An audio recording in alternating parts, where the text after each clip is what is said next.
Good morning students. I hope you all are good at home.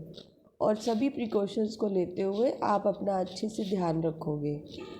आज हम पढ़ने जा रहे हैं बेटा पहाड़ी स्कूल ऑफ मिनिएचर पेंटिंग्स। तो सबसे पहले हम इसमें पहाड़ी स्कूल का ज्योग्राफिकल सिचुएशन पढ़ेंगे। मींस पहाड़ी स्कूल जो था वो कहाँ कहाँ तक फैला हुआ था। तो पहाड़ी स्कूल जो था वो हिमाचल प्रदेश, पंजाब, जम्मू, गढ़वाल में फैला हुआ था और इन्हीं की ही छोटी छोटी स्टेट्स में ये फैला हुआ था, जहाँ पे इन स्टेट्स में आर्ट का बहुत ज़्यादा काम हुआ था।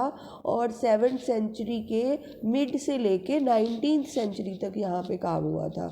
और यहाँ पे जो राजपूत राजा जो थे वो लड़ाइयाँ करते रहते थे, वहाँ पे हमेशा वॉर्स होती रहती थी। तो उन वॉर्स से बचने के लिए इस टाइम पे जो उस टाइम के आर्टिस्ट थे वो सारे मुगल्स के डर से, जो राजा जो थे जो वॉर्स कर रहे होते थे उनके डर से यहाँ पहाड़ी रीजन में आकर के सेटल हो चुके थे। अब जो है वो है ओरिजिन और डेवलपमेंट। मींस पहाड़ी स्कूल की जो पेंटिंग्स थी वो किस किस वजह से फेमस थी।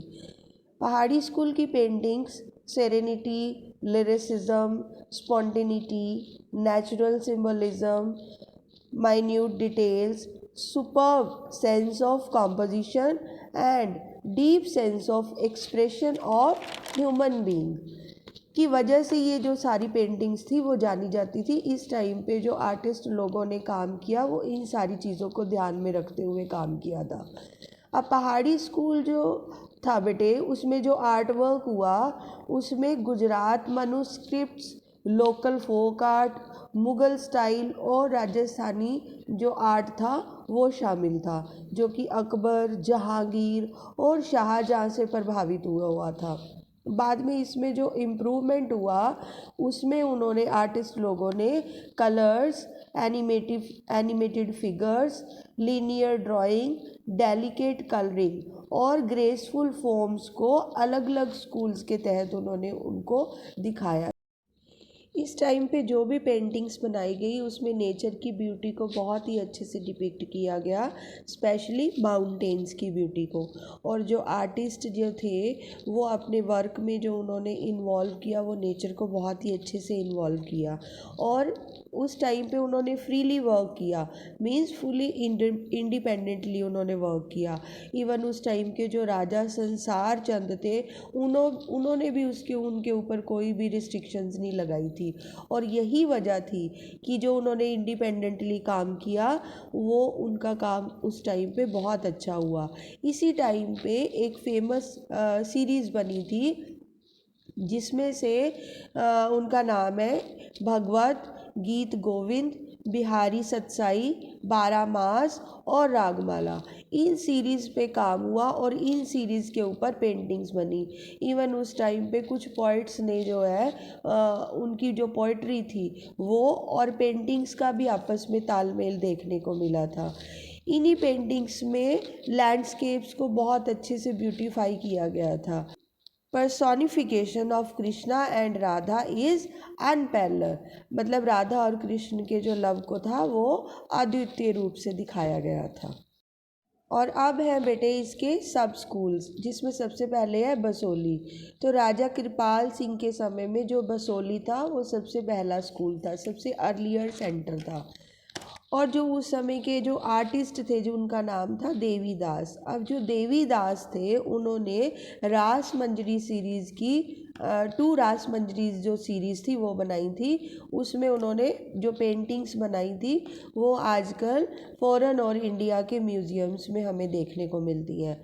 और उस टाइम पे जो मेनली जो जिसको कहोगे कलर्स यूज़ किए जाते थे या बोल्ड लाइंस यूज़ की जाती थी वो किस तरह के थे। कलर्स जो थे वो प्राइमरी कलर्स थे और स्ट्रॉन्ग ग्लोइंग कलर्स को यूज़ किया जाता था। और उसी टाइम पे एक बहुत ही फेमस पेंटिंग बनी जिसका नाम था मुग्ध नायिका। और ये जो मुग्ध नायिका की जो पेंटिंग थी ये भी इन्हीं जो हमारे बोल्ड स्ट्रोक्स थे या बोल्ड लाइंस थी और स्ट्रॉन्ग ग्लोइंग कलर्स इसमें यूज़ किए गए थे। अब इन्हीं पेंटिंग्स में हमें जो करेक्टरिस्टिक्स उसके देखने को मिलते हैं उन करेक्टरिस्टिक्स में बेटे ग्रीन बीटल विंग्स का जो कलर था वो ऑर्नामेंट्स में यूज़ किया गया था। और इसका जो स्काई था वो नैरो था और वाइट और ब्लू कलर उसमें यूज़ किए गए थे। और इन पेंटिंग्स का जो बॉर्डर बनाया जाता था वो रेड बोल्ड लाइंस से बनाया जाता था, रेड कलर उसमें यूज़ किया जाता था। इस टाइम पे ही गीत गोविंद सीरीज़ भी बनी थी जो कि जिनके आर्टिस्ट थे मन्कू।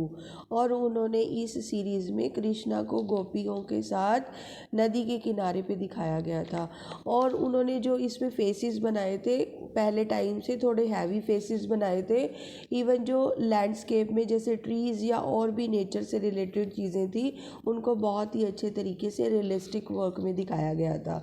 अब उस टाइम पे उन्होंने जो था स्ट्रॉन्ग और कंट्रास्ट जो कलर्स थे वो यूज़ किए थे जिसमें उन्होंने मोनोक्रोम जो था वो बैकग्राउंड यूज़ किया गया था। नेक्स्ट हम उसमें पढ़ेंगे इसके दूसरे सब स्कूल्स के बारे में बेटा। Thank you so much.